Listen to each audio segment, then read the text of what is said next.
하나님의 말씀 보시겠습니다. 하나님의 말씀 민수기 21장 21절에서 35절까지의 말씀입니다. 민수기 21장 21절에서 35절의 말씀입니다.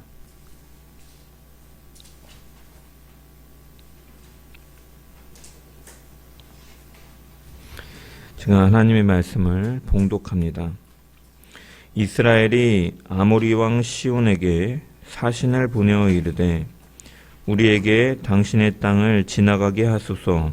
우리가 밭에든지 포도원에든지 들어가지 아니하며 우물물도 마시지 아니하고 당신의 지경에서 다 나가기까지 왕의 큰 길로만 지나가리이다 하나 시온이 이스라엘이 자기 영토로 지나감을 용납하지 아니하고 그의 백성을 다 모아 이스라엘을 치러 광야로 나와서 야하스에 이르러 이스라엘을 치므로 이스라엘이 칼날로 그들을 쳐서 무찌르고 그 땅을 아르논에서부터 야복까지 점령하여 암몬 자손에게까지 미치니 암몬 자손의 경계는 견고하더라. 이스라엘이 이같이 그 모든 성읍을 빼앗고 그 아모리인의 모든 성읍 헤스본과 그 모든 촌락에 거주하였으니 헤스본은 아모리인의 왕 시온의 도성이라. 시온이 그전 모압 왕을 치고 그의 모든 땅을 아르논까지 그의 손에서 빼앗았더라. 그러므로 시인이 읊어 이르되 너희는 헤스본으로 울지어다. 시온의 성을 세워 견고히 할지어다. 헤스본에서 불이 나오며 시온의 성에서 화염이 나와서 모압의 아르를 삼키며 아르논 높은 곳의 주인을 멸하였도다. 모압아 내가 화를 당하였도다. 그모스의 백성아 내가 멸망하였도다. 그가 그의 아들들을 도망하게 하였고 그의 딸들을 아모리인의 왕 시온의 포로가 되게 하였도다. 우리가 그들을 쏘아서 헤스본을 디본까지 멸하였고 메드바에 가까운 노바까지 황폐하게 하였도다 하였더라. 이스라엘이 아모리인의 땅에 거주하였더니 모세가 또 사람을 보내어 야세를 정탐하게 하고 그 촌락들을 빼앗고 그곳에 있던 아모리인을 몰아내었더라. 그들이 돌이켜 바산길로 올라가매 바산왕 옥이 그의 백성을 다 거느리고 나와서 그들을 맞아 에드레이에서 싸우려 하는지라. 여호와께서 모세에게 이르시되 그를 두려워하지 말라. 내가 그와 그의 백성과 그의 땅을 내 손에 넘겼나니 너는 헤스본에 거주하던 아모리인의 왕 시온에게 행한 것 같이 그에게도 행할지니라. 이에 그와 그의 아들들과 그의 백성을 다 쳐서 한 사람도 남기지 아니하고 그의 땅을 점령하였더라. 아멘. 말씀을 통한 주의 은혜와 평강이 넘치기를 축원합니다. 요즘 우리나라 사람들 사이에서 가장 유행하는 것이 있다면 그 중에 하나는 바로 달리기 열풍이라고 할 수 있죠. 아이들과 저녁 식사를 마치고 잠시 이제 산책을 나가 보면은 이 신천동 곳곳에도 열심히 뛰시는 분들을 자주 목격할 수 있습니다. 그래서 러닝 열풍이 얼마나 큰지 주말마다 전국 곳곳에서 크고 작은 마라톤 대회가 열립니다. 그래서 서울 같은 대도시는 마라톤이 굉장히 빈번하게 개최가 되다 보니까 그 마라톤을 하기 위해서 차량을 통제하게 되고 그로 인해서 이제 차량에 트래픽이 발생하고 주민들이 불편을 겪기도 하고 그곳에서 장사하시는 분들의 손해가 매우 크다라는 그 뉴스가 보도될 정도라고 하죠. 그만큼 많은 사람들이 달리기를 즐기고 있는 시대입니다. 마라톤을 오래 해보신 분들이 공통적으로 하는 이야기가 있는데 그 무엇이냐면 초반에는 이제 달리기를 시작하면은 몸이 무겁다가도 이제 어느 정도 시간이 지나면 이제 페이스가 잡히게 되고 호흡이 안정화되면서 몸이 날아갈 듯 가볍다라고 하죠. 그런데 문제는 어느 시점이 되면 보통 한 30km에서 35km 정도 되면은 이제 갑자기 그 지점에 벽에 부딪히는 것처럼 이제 종아리도 뭉치고 허벅지도 아프고 이 몸 전체가 무거워지는 순간이 온다라 그럽니다. 뭐 저는 뛰어보지 않아서 그것을 아직 경험해보진 못했지만 그래서 러너들은 그것을 이제 30km의 벽이다라고 이렇게 표현하는데 광야를 거의 다 온 이스라엘도 오늘 본문의 이스라엘의 상황도 사실은 그러한 것이죠. 이제 40여 년의 시간의 훈련의 시간을 다 마치고 약속의 가나안 땅을 이제 가데스에서 한번 바라보고, 물론 에돔이 협조하지 않아서 돌아가였지만 이제 요단 동편에서 요단강을 건너면 이제 가나안 땅으로 들어가는, 마라톤으로 치면 몇 킬로 안 남은 마지막 구간이라고 할 수가 있는 것이죠. 그런데 하나님께서는 이 마지막 구간에 그 러너들이 30km의 벽을 맞닥뜨리는 것처럼 이스라엘 백성들에게도 한번 그 부딪히는 그 훈련의 시간을 주시는 것이죠. 그것이 바로 무엇입니까? 오늘 본문에 나오는 전쟁인 것이죠. 그것도 뭐 작은 전투가 아니라, 만만한 싸움이 아니라 아모리 왕 시온과 바산한 옥, 굉장히 이 강한 두 전쟁이 기다리고 있었던 것이죠. 아모리 왕 시온은 그 전에 모압 왕을 쳐서 그의 땅을 빼앗았고, 이런 노래가 있을 정도로 그 왕은 강대한 왕이었던 것이죠. 그런데 이스라엘 백성들은 그들과 전쟁을 치르는 것입니다. 그러면서 하나님께서는 오늘 본문에 분명하게 말씀하고 계시죠. 이 싸움은 내가 너희에게 넘겨준 싸움이다 라고 말씀하고 있습니다. 너희 손에 넘겨주었다. 시온에게 했던 것처럼 그에게도 행하라. 그의 백성과 그의 땅을 내 손에 넘겼다라고 말씀하시죠. 하나님께서 넘겨주셨다라는 말 속에는 무엇이 담겨 있습니까?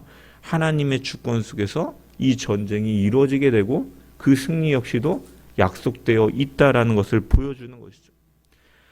러닝을 해보면 그 마지막 구간이, 그 구간에서 찾아오는 그 벽은 러너를 포기시키려고 하기 위해 있는 것이 아니라 완주할 수 있는 근력을 형성하기 위해서 그 시간이 필요한 것처럼, 이스라엘이 마주한 그 전쟁도 그들을 넘어뜨리기 위한 전쟁이 아니라 광야 여정을 마무리하며 약속의 땅을 믿음으로 들어갈 힘을 만들기 위한 하나님의 영적 트레이닝으로 주어지는 것이죠. 그래서 오늘 우리는 이 본문을 보면서 이러한 질문을 생각해 봐야 되는 거예요.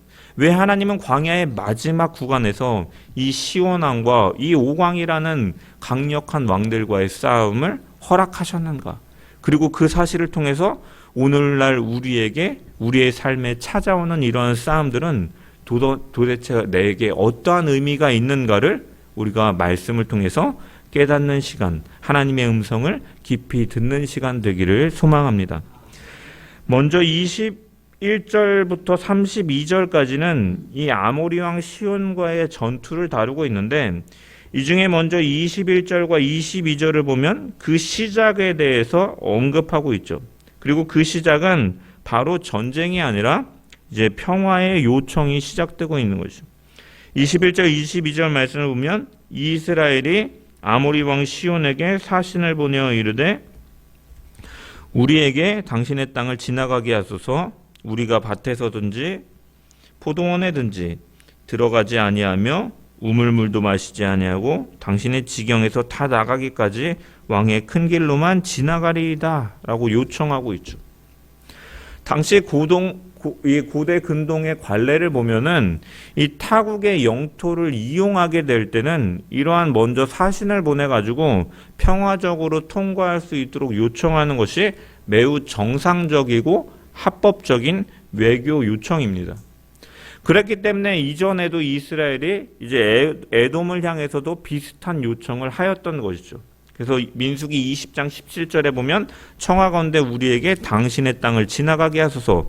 우리가 밭으로나 포도원으로 지나가지 아니하고 우물물도 마시지 아니하고 왕의 큰 길로만 지나가고 당신의 지경에서 나가기까지 왼쪽으로나 오른쪽으로나 치우치지 아니하리다라고 요청하였던 것이죠. 마찬가지로 그러한 관례 속에서 오늘 본문 역시도 이제 아모리에게 요청하고 있는 것입니다. 즉 이스라엘은 싸움을 피하려고 했고 도발하지 않고 문제를 만들려고 하지 않았다라는 것이죠. 지나가는 길에 물 한 모금도 허락 없이 마시지 않겠다고 할 만큼 평화를 우선하고 평화를 선포하고 있는 것이죠. 이 이스라엘의 모습에서 우리는 무엇을 발견할 수 있느냐? 먼저 하나님의 백성이 살아가는 방식을 보여주고 있죠. 하나님의 백성은 먼저 평화를 제시하는 사람들임을 우리는 발견할 수가 있는 거예요. 왜냐? 우리가 믿는 하나님은 평강의 하나님, 샬롬의 하나님이시기 때문이죠. 성경에서 말하는 샬롬은 단순히 싸움이 없는 조용함만을 가리키는 것이 아니라 관계가 회복되고 삶이 조화롭고 안정되고 하나님의 질서 속에서, 그래서 하나님의 그 뜻이 내 삶 가운데 온전히 이루어지는, 그래서 샬롬이라는 것은 하나님의 통치가 이루어지는 상태, 그 안에서 누리는 기쁨과 평안과 구원의 상태를 가리키는 것이죠. 그리고 이 평강이 그래서 가장 선명하게 드러나는 순간이 바로 예수 그리스도가 이 땅에 오셨을 때인 것이죠. 이사야 9장 6절은 예수님을 가리켜서 그래서 평화의 왕, 샬롬의 왕이다라고 그를 부르는 것이죠. 세상은 권력과 군사력으로 평화를 누리려고 하지만 예수님께서는 죄인 된 우리들에게 참된 평화를 주시기 위하여 하나님과의 관계가 회복되고 그 안에서 조화와 질서를 누리고 하나님의 통치가 온전히 이루어지기 위해서 십자가에서 우리의 죄를 해결하시고 하나님과 원수된 관계를 화목하게 하시는 참된 평화를 이루신 것이죠. 그래서 예수님을 통해서 이 샬롬이 명확하게 선명하게 우리에게 제시되는 것입니다. 그래서 이 예수님 안에서 하나님의 자녀된 자들은 어떻게 살아가야 되느냐? 예수님께서 그 예수 안에서 하나님의 백성으로 살아가는 자들이 세상과 다른 더 나은 의를 가지고 살아가야 된다라고 말씀하시는 것이 우리가 마태복음에서 우리가 강의할 때 나누었던 팔복이죠. 그 팔복 중에 한 복이 무엇입니까? 화평케 하는 자는 복이 있나니 그들이 하나님의 아들이라 일컬음을 받을 것이니라라고 말씀하셨죠.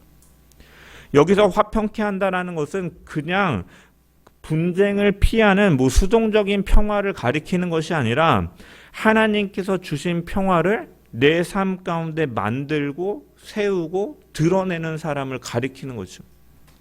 하나님이 주신 평강이 내 말과 행동과 관계 속에서 조금씩 구체적으로 실현될 수 있도록 노력하는 사람이 바로 하나님의 백성이고 더 나은 의를 가진 사람이고 그 자가 바로 복이 있는 자다라고 말씀하신 것입니다.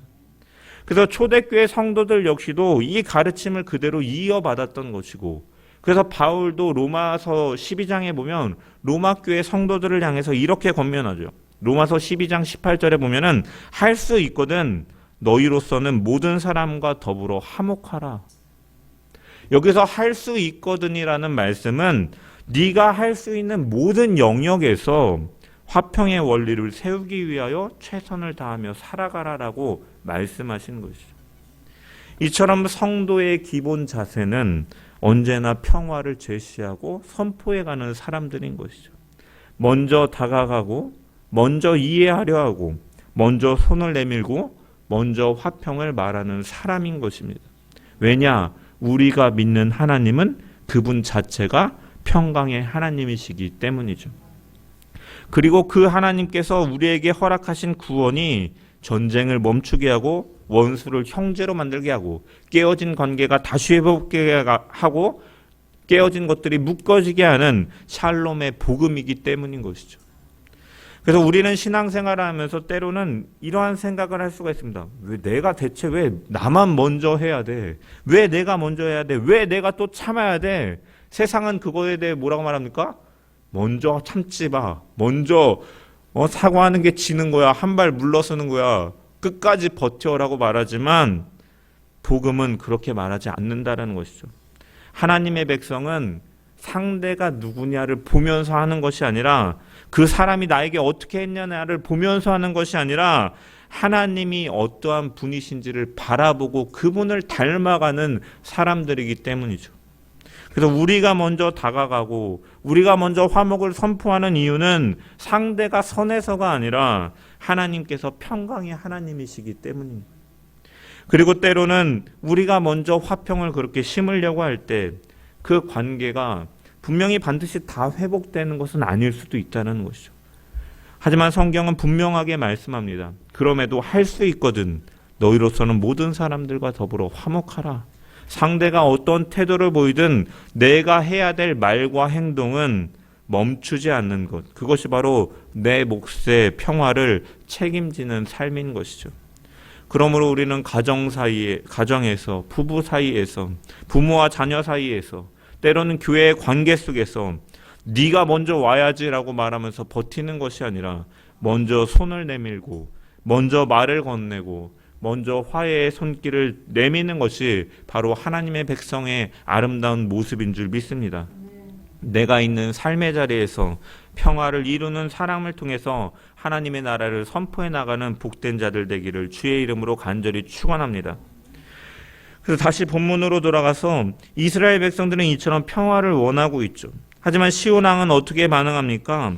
23절을 보면은 시온이 이스라엘이 자기 영토로 지나감을 용납하지 아니하고 그의 백성을 다 모아 이스라엘을 치러 광야로 나와서 야세에 이르러 이스라엘을 침으로 라고 기록되어 있습니다. 이스라엘은 지나가려고 했을 뿐인데 시온은 오히려 전쟁을 택하고 있는 것이죠. 여기서 우리는 또 다른 신앙의 현실을 발견할 수가 있죠. 우리가 평화를 선택하고 평화의 손길로 화해의 손길을 내밀어도 상대가 그 평화를 받아들이지 않을 때도 분명히 있다라는 것이죠. 중요한 것은 그 상대가 그 평화를 거절하고 악으로 대적하는 순간부터 그 싸움의 성격은 달라지게 됩니다. 더 이상 그것은 사람과 사람과의 문제가 아니라 하나님께서 직접 판단하시고 다루시는 싸움이 되는 것이죠. 그래서 바울은 아까 말씀드린 로마서 12장 18절 그리고 19절의 말씀을 보면 할 수 있거든 너희로서는 모든 사람과 더불어 화목하라. 내 사랑하는 자들아 너희가 친히 원수를 갚지 말고 하나님의 진노하심에 맡기라. 기록되었으되 원수 갚는 것이 내게 있으니 내가 갚으리라 라고 하나님께서 말씀하셨다. 그러므로 너희는 평화를 선포하고 그 이유의 것에 대해서는 하나님께 맡기라라는 것이죠. 성도는 평화를 선택하고 그 평화를 거절하는 악과의 대적은 하나님께서 직접 다루신다라는 것입니다. 이 원리가 바로 오늘 본문에도 그대로 동일하게 적용되고 있는 것이죠. 모세는 훗날 아모리 왕과의 전투를 회상하면서 신명기 2장 32절에서 33절에 보면 이렇게 말씀합니다. 시온이 그의 모든 백성을 거느리고 나와서 우리를 대적하여서 야하스에서 싸울 때 우리 하나님 여호와께서 그를 우리에게 넘기심에 우리가 그와 그의 아들들과 그의 모든 백성을 쳤다라고 회상하죠. 즉 이 싸움은 이미 하나님께서 주도하고 계신 싸움이다. 하나님이 결과를 정해 놓으신 싸움이고 그와 그의 백성들과 그의 자녀들을 우리의 손에 넘기셨다.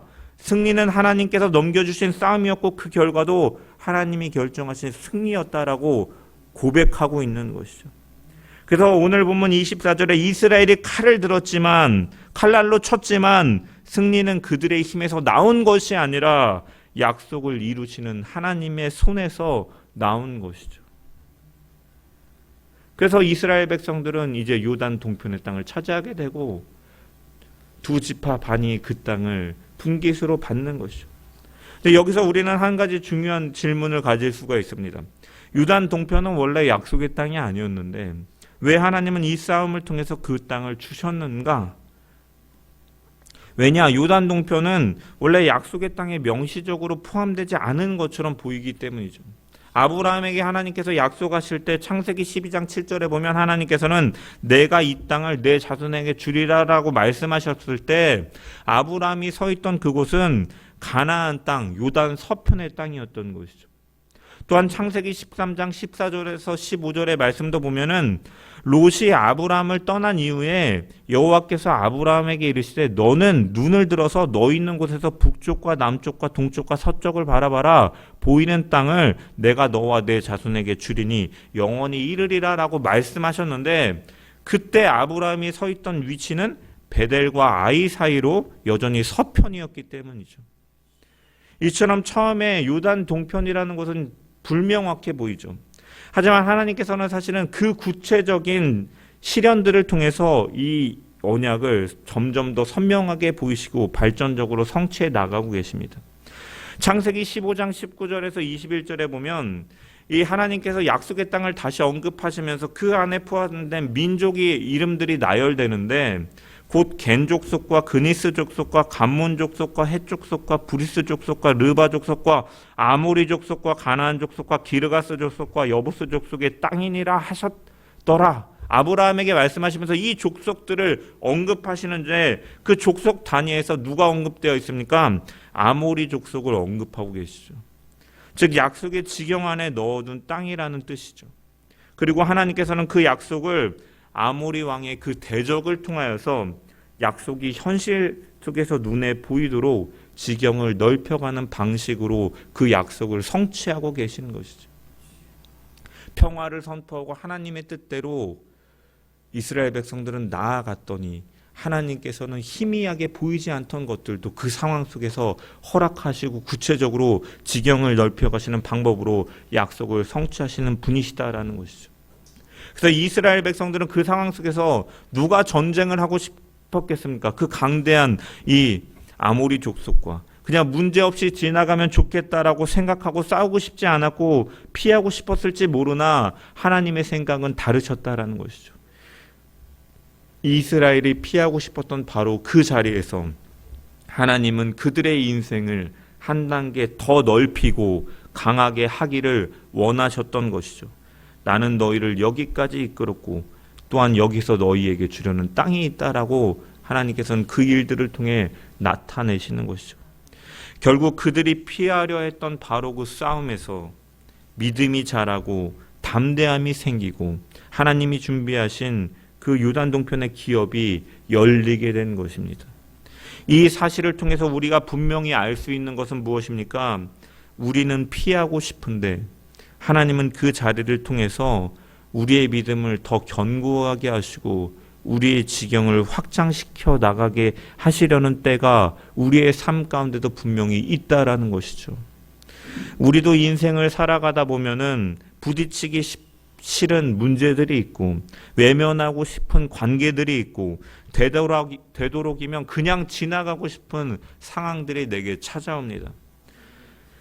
그러나 상대가 하나님의 통치와 평화를 거부할 때 그 순간부터는 하나님께서 다루시는 싸움이 되고 그 다루시는 싸움 속에는 반드시 약속의 성취가 따라온다라는 것이죠. 그것이 우리가 원치 않는 싸움이라 할지라도 그 싸움이 하나님께서 넘겨주신 싸움이라면 그것은 우리가 감당해야 될 싸움이고 또한 그 싸움은 우리를 무너뜨리려는 싸움이 아니라 우리를 세우는 싸움임을 기억해야 될 줄 믿습니다. 그 싸움 속에서 우리는 하나님께서는 우리의 믿음을 다듬으시고 우리의 성품을 빚으시고 우리의 시야를 넓히시고 우리의 인생의 지경을 확장시키시는 줄 믿습니다. 그래서 우리는 이렇게 고백할 수 있는 것이죠. 하나님, 비록 이 싸움이 내가 원하지 않는 싸움이었지만 주께서 뜻 가운데 있고 주께서 넘겨주셨다면 내게 이루실 뜻이 있는 줄 믿습니다 하면서 이 믿음을 가지고 이스라엘 백성들이 칼을 들어서 그들을 대적하고 하나님의 그 통치를 선포했던 것처럼 우리 역시도 믿음으로 또한 그 땅을 하나님의 나라로 선포해 나갈 때 우리의 삶 가운데도 새로운 문을 열어주실 줄 믿습니다. 그 하나님을 믿음으로 또한 그 시험의 자리에서 또한 피하지 않고 감당해 나감을 통하여 지경을 넓히시는 하나님을 경험하는 복된 성도들 되기를 주의 이름으로 간절히 축원합니다. 이어지는 33절에서 35절까지는 바산왕 옥과의 전투를 다루고 있습니다. 시온을 이기고 난 뒤에 이스라엘 백성들의 마음에는 이제 또한 이런 기대가 있어서 한 고비를 넘었으니까 이제는 좀 평안해지겠지, 이제 큰 전쟁은 없겠지. 하지만 바로 그때 또 다른 강적 바산왕 옥이 나타나는 것이죠. 신명기 3장 11절을 보면은 모세가 이 바산왕 옥에 대해서 회상하는 말씀이 나오는데 신명기 3장 11절을 보면 르바임 족속의 남은 자는 바산왕 옥뿐이었으며 그의 침상은 철 침상이라 아직도 암몬 족속의 라빠에 있지 아니하냐. 그것을 사람의 보통 규빗으로 재면 그 길이가 9규빗이요 너비가 4규빗이니라 라고 기록되어 있습니다. 이 바산왕 옥이 그 바산왕이라는 나라가 철기 문화를 사용하고 있던 나라임을 드러내고 있는 것이고 그가 얼마나 거대한 장수였는지를 보여주는 것이 그의 침상의 사이즈인 것이죠. 그 침대 길이가 9규빗, 우리식으로 치면 약 4m에 이르는 쇠 침대였다라고 기록하고 있는 거죠. 이것은 그가 얼마나 거대한 장수였는지를 보여주는 표현인 것이죠. 이스라엘 백성들은 바산왕 옥을 마주하면서 무엇이 떠오릅니까? 약 40년 전에, 38년 전에 가데스 바네아에서 정탐꾼들을 보냈을 때 그들이 하였던 말들이 떠오르는 상황인 것이죠. 그들은 민수기 13장에 보면은 그들이 돌아와서 뭐라고 합니까? 그 땅을 정탐하고 와서 13장 33절에 보면 우리는 스스로 보기에도 메뚜기 같으니 그들이 보기에도 그와 같을 것이니라. 정탐꾼들은 가나안 땅과 그 거주민들의 장대함을 보고 자신들은 하나님을 바라보지 못하고 그 상황만을 바라봄을 통하여 자신들이 메뚜기 같다라고 두려워하면서 하나님께서 약속하신 가나안 땅을 폄하하고 그들은 무너져버리고 말았던 것이죠. 그런데 하나님께서는 다시금 광야의 마지막에서 또다시 거대한 바산왕 옥을 만나게 하시는 것이죠. 왜 그렇게 하셨는가? 하나님은 우리를 일부러 무너뜨리게 하시기 위해서 우리의 약한 부분을 계속해서 공격하시는 분이기 때문에 그런 것이 아니죠. 하나님은 우리가 한번 무너졌던 그 자리에서 다시 서기를 원하시는 분이시기 때문이죠. 그래서 그 반복되는 상황을 계속 우리에게 때로는 그 약한 부분의 시험을 허락하심을 통해서 그것을 극복하고 성장하는 신앙으로 자라게 하시기 위해서 하나님께서는 그 상황을 목도하게 하시는 것입니다. 이스라엘 백성들은 이전에 거대한 가나안 사람들 앞에서 주저앉았습니다. 우리는 도저히 안 된다. 우리는 메뚜기다. 그 실패의 상처로 약 40여 년간을 돌고 돌아서 여기까지 다시 온 것이죠. 그리고 하나님은 그 마지막 지점에서 그들을 다시 같은 상황 앞에 세우시는 것이죠. 이유는 무엇입니까? 단 한 가지입니다. 넘어졌던 그 자리에서 이번에는 믿음으로 설 수 있게 하시기 위해서인 것이죠. 대표적으로 아브라함도 그랬습니다. 아브라함은 믿음의 조상이라고 불려지는 사람이죠. 하지만 처음부터 그렇게 담대한 사람은 아니었습니다. 우리가 창세기의 강해를 통해 살펴보았던 것처럼 그도 우리와 똑같은 두려움이 많았던 자이고 연약한 가운데 무너지기도 했던 자이죠. 창세기 12장에 보면 하나님께서 그 약속의 땅으로 가라고 말씀하실 때 아브라함은 가나안에 도착했지만 그곳에 기근이 찾아오자마자 그는 급히 애굽으로 내려왔죠. 그러면서 아내 사라에게 이런 말을 합니다. 당신은 나의 누이라 하라. 당신이 너무 아름다워서 당신 때문에 내가 죽을까 염려하노라. 그러니까 와이프라고 아내라고 하지 말고 누이라고 하라. 그 두려움 속에서 거짓과 타협을 하는 것이죠. 그래서 사라는 바로에게 빼앗기고 아브라함은 큰 수치를 당하기도 합니다. 놀라운 건 시간이 지난 뒤에도 아브라함은 똑같은 상황을 또 겪었죠. 그랄 땅에 내려갔을 때 또다시 사라를 누이라고 소개하고 이번에도 그녀는 아비멜렉 왕의 집에 들어가 버리고 마는 것이죠. 이때 하나님께서는 아비멜렉의 꿈에 직접 나타나셔서 그를 막으신 것이죠.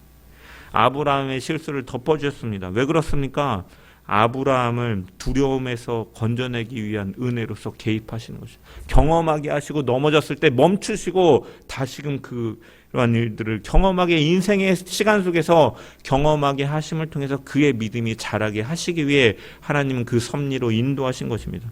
그리고 마침내 하나님은 아브라함을 가장 큰 시험의 자리 모리아산으로 부르시는 것이죠. 이때 아브라함은 옛날처럼 두려움 때문에 흔들리지 않습니다. 이삭을 또 하나님께 바치라고 했는데 드리면 내 대가 끊어지는 것이 아닌가, 약속을 못 누리는 것은 아닌가 두려워할 수 있었습니다. 하지만 아브라함은 그의 인생 속에서 그 하나님의 일하심과 그 은혜를 경험하였기 때문에 그는 더 이상 흔들리지 않는 것이죠. 그래서 아브라함이 그 산에 올라가면서 종들에게 뭐라고 말합니까?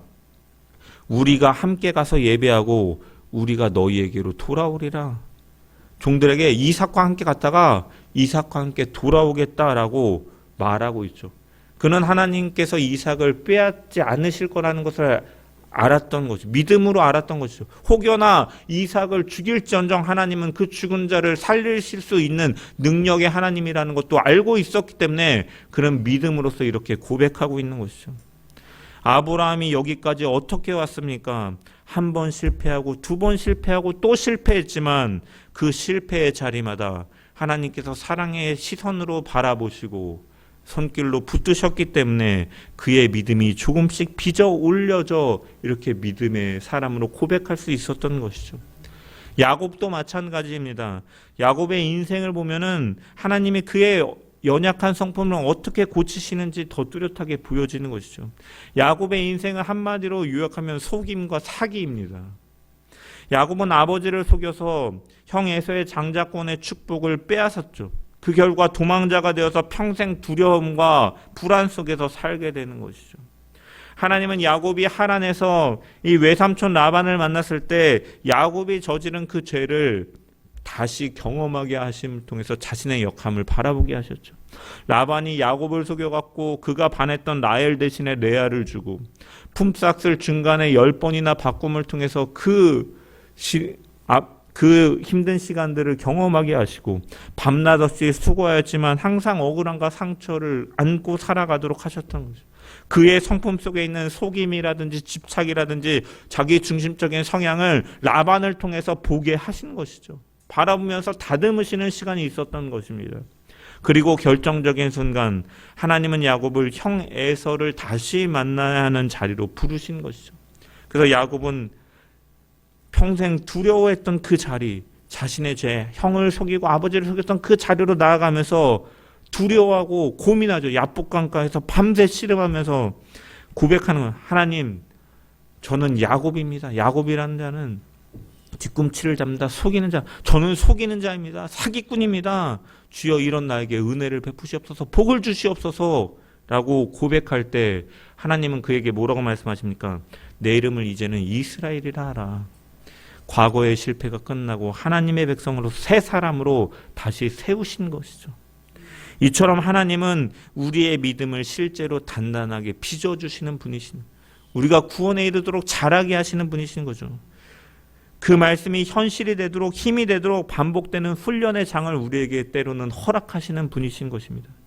그래서 그 싸움터는 더 이상 과거의 실패를 재현하는 자리가 아니라 과거를 뒤집는 자리, 믿음을 새롭게 하는 자리, 약속을 품고 앞으로 나아갈 힘을 얻게 되는 자리로 우리에게 허락하시는 줄 믿습니다.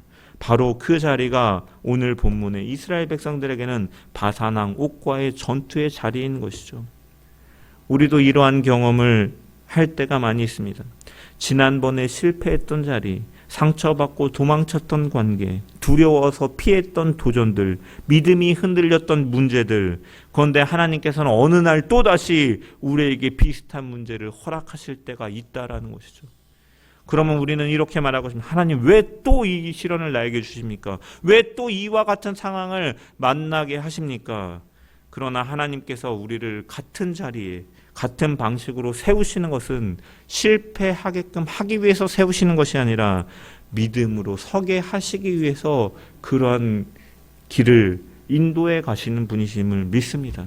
그래서 우리는 우리가 피하고 싶었던 자리, 넘어졌던 자리, 약했기 때문에 도망쳤던 자리에서 하나님은 다시금 우리를 부르시는 것이죠. 왜냐? 그 자리가 바로 우리를 회복시키고 우리의 믿음을 자라게 하고 우리 인생의 지경을 넓히는 자리이기 때문인 줄 믿습니다.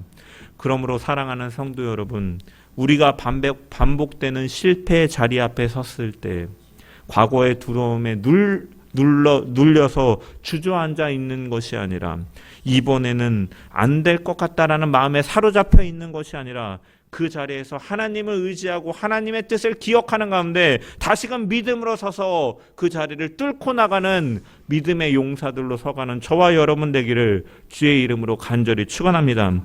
우리의 반복되는 문제와 실패 속에서도 하나님의 손길을 신뢰하면서 다시 일어나 믿음으로 서는 복된 성도들 되기를 주의 이름으로 간절히 축원합니다. 말씀을 마무리합니다. 오늘 본문이 우리에게 주시는 메시지는 아주 분명하죠. 우리가 하나님을 믿고 따른다라는 것은 가능한 모든 자리에서 화평을 먼저 세우는 삶이 바로 하나님의 백성의 삶이고, 또한 동시에 그 평화를 받아들이지 않을 때 그것은 더 이상 사람과 사람의 문제가 아니라 하나님께서 다루시는 문제이고, 하나님께서 때로는 그 상황을 우리에게 넘겨주시는 것은 믿음으로 그 상황을 감당하라고 주시는 싸움이다라는 것이에요.